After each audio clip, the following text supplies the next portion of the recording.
Doctor, আপনি আমাকে বাঁচান। ডাক্তার বলল, তোমার মাকে বাঁচাতে হলে ৮ লক্ষ টাকা লাগবে। আমি বললাম, ডাক্তার, আমি মাত্র ক্লাস 8-এ পড়ি।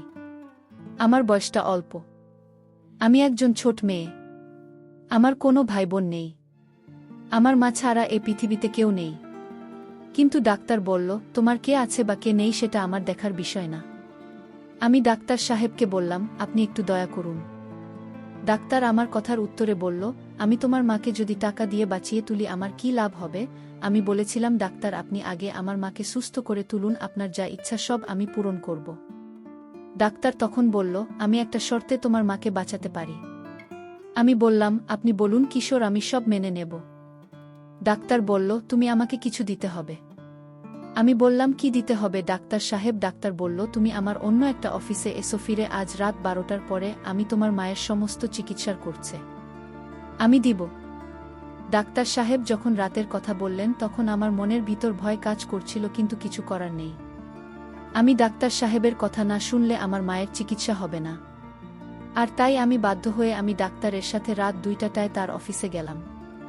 ডাক্তার আমায় দেখে বললেন, তুমি এসেছ, আসো আমার রুমে। আমি ডাক্তার সাহেবের রুমে গেলাম। তারপর ডাক্তার সাহেব বললেন, তোমার কাছে আজ আমি যা চাই তাই দিতে হবে, যদি না দাও তাহলে তোমার মা বাঁচবে না। তারপর ডাক্তার সারারাত আমার সাথে যা করেছিল তা শুনলে তোমাদের অবস্থা খারাপ হয়ে যাবে। আসল ঘটনাটি শুরু করার আগে তোমাদের কাছে একটা অনুরোধ, তোমরা আমার চ্যানেলটিকে সাবস্ক্রাইব করে পাশে থাকবেন, তাহলে আসল ঘটনা শুরু করা যাক। আমার মায়ের শরীর খুব খারাপ ছিল। আমি তাকে ডাক্তারের কাছে নিয়ে গেলাম, কিন্তু তার চিকিৎসা করানোর টাকা আমার কাছে ছিল না। ডাক্তার বলল, মায়ের চিকিৎসা করাতে হলে আমার অফিসে চলে এসো।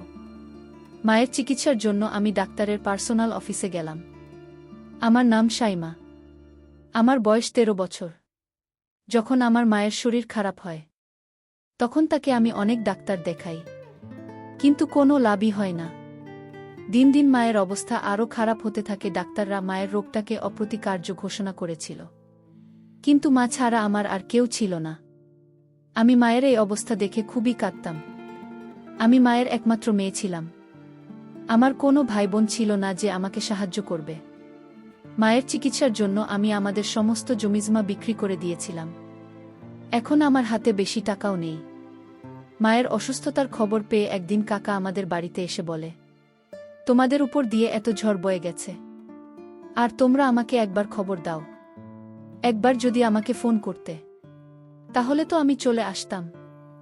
আমি কাকে কি আর বলব, অনেকবার আমি কাকার বাড়িতে ফোন করেছিলাম আমাদের অবস্থার কথা বলার জন্য, কিন্তু কাকিমা প্রত্যেকবার আমাকে অপমান করে ফোন কেটে দিয়েছিল। কাকিমা বুঝতে পেরেছিল যে আমি তার স্বামীর আর ছেলের কষ্ট করে রোজগার করা টাকা খরচা করতে চাই।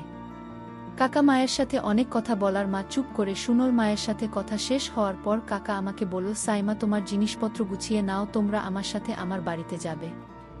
আমার একবারে ইচ্ছে ছিল না তো কাকার বাড়িতে যাওয়া। কাকার ছেলেকে আমার পছন্দ নয়, কিন্তু কাকা বলল, যতদিন না আমার মা পুরোপুরি সুস্থ হচ্ছে ততদিন আমরা তাদের বাড়িতেই থাকবো পারে। আর কাকার বাড়িতে থাকা মানে রোজ কাকিমার কথা শোনা। কাকিমা এমনিতেই আমার সৌন্দর্য দেখে হিংসা করত। সে বলতো আমি সব ছেলেকে আমার রূপের জালে ফাঁসায়, কিন্তু কাকা জোর করল, তাই আমাকে বাধ্য হয়ে জিনিসপত্র গোছাতে হলো। কাকা আমাদের তার বাড়িতে নিয়ে গেল। কাকি তো এই খবরটা পেয়ে গোটা বাড়ি মাথায় তুলে বলতে লাগে, এমনিতে এত খরচ, তার উপর আরও 2জন মানুষকে বাড়িতে নিয়ে এলে এদের খাওয়া পড়া খরচা কে দেবে? তখন কাকা গিয়ে কাকির কানে কানে কিছু একটা বলার কি চুপ করে গেল। কাকি আমাকে বল, যাও সাইমা, তোমার মাকে নিয়ে ঘরে যাও। আমি যেতে যেতে ভাবতে লাগলাম যে কাকে এমন বললেন, কাকিকে যে তা কি রকম বদলে গেল।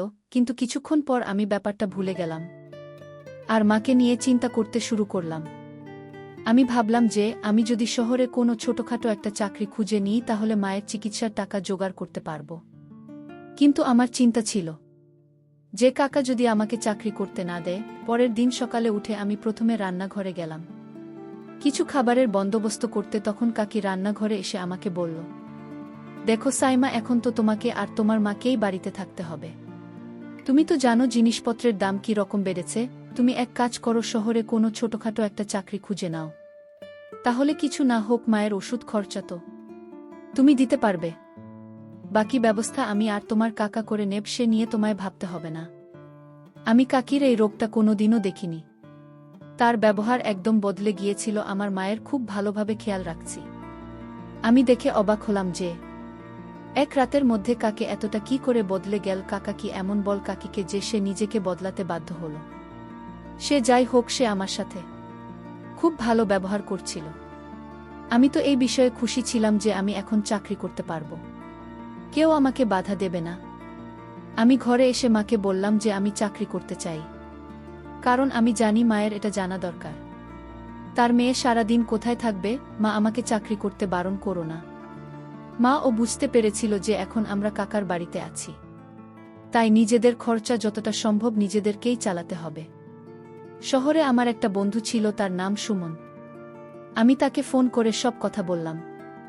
সে বলল, সাইমা তুমি আমাকে 2 দিন সময় দাও, আমি চেষ্টা করছি আমার অফিসে তোমাকে একটা কাজ জোগাড় করে দিতে। যদি তোমার এখানে কাজটা হয়ে যায় তাহলে খুব ভালো হবে, আমরা 2 বন্ধু একসাথে কাজ করতে পারব।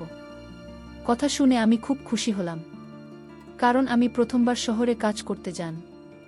কিন্তু আমার ভয় লাগছিল এই ভেবে যে শহরের পরিবেশটা কেমন হবে, আমি ওখানে গিয়ে মানিয়ে নিতে পারব কিনা। এই ভাবতে ভাবতে 2 দিন কেটে গেল। 2 দিন পর সুমন আমার বাড়িতে চলে এলো। সে বলল, সাইমা তোমার ভাগ্যটা খুবই ভালো, কাল আমি অফিসে তোমার কথা বলতে ওরা তোমাকে নিতে রাজি হয়ে গেল।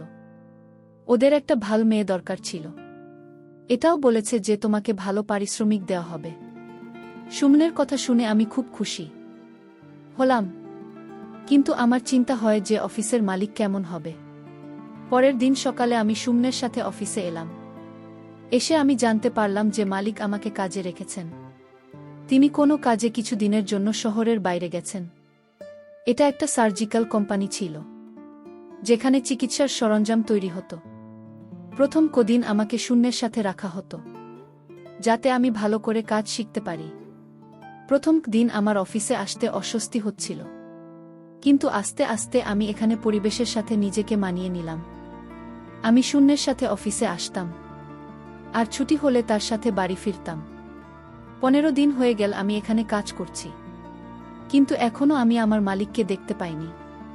আমি এখনো জানি না তিনি কে, আর তিনি কেমন। আমি একবার ওনার সাথে দেখা করতে চাই, যিনি আমাকে কোনো ইন্টারভিউ না নিয়ে চাকরিতে দিয়ে দেন। আমার শিক্ষাগত যোগ্যতা বেশি নয়, আমি কেবল 7 পাশ করেছিলাম। বাবা মারা যাওয়ার পর আমার আর পড়াশোনা করা হয়নি। একদিন মায়ের শরীর খুব বেশি খারাপ হয়েছিল, আমি সেই সময় অফিসে ছিলাম।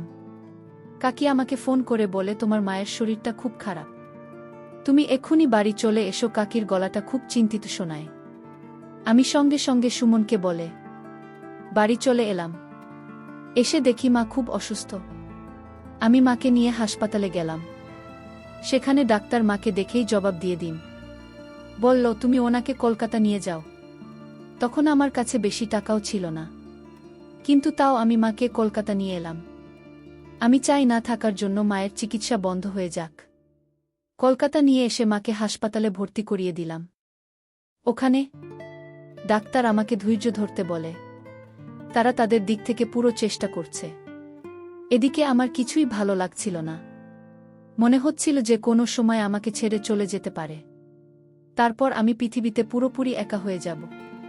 প্রায় 24 ঘন্টা পর ডাক্তার আমাকে তার অফিসে ডাকেন, আর ডেকে বলেন, তোমার মায়ের অবস্থা খুব খারাপ, তার হার্টের অবস্থা খুব খারাপ হয়ে গেছে।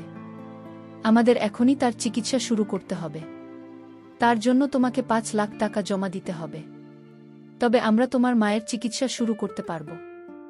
এত মোটা টাকার অঙ্ক শুনে তো আমার হাত পা কাঁপতে থাকে। আমি ভাবতে থাকি, এতগুলো টাকা আমি কোথা থেকে জোগাড় করব। ডাক্তার সাহেব মনে হয় আমার অবস্থাটা বুঝতে পারছিলেন। তিনি আমাকে জিজ্ঞেস করেন, তোমার কিছু অসুবিধা থাকলে আমায় বলতে পারো। আমি আমার 2 হাত দিয়ে মুখ থেকে কাঁদতে লাগলাম, আর কাঁদতে কাঁদতেই বললাম, ডাক্তার সাহেব, আমার কাছে এত টাকা পয়সা নেই। আমি আমার মায়ের চিকিৎসাও করাতে চাই, কিন্তু আমার কাছে একটা টাকাও নেই। আপনি বলে দিন, কি এমন করলে আমি আমার মায়ের চিকিৎসা করাতে পারব। আমি অনেক কষ্টে টাকার ব্যবস্থা করে ওনাকে কলকাতা নিয়ে এসেছি। ডাক্তার সাহেব চিন্তায় পড়ে যান।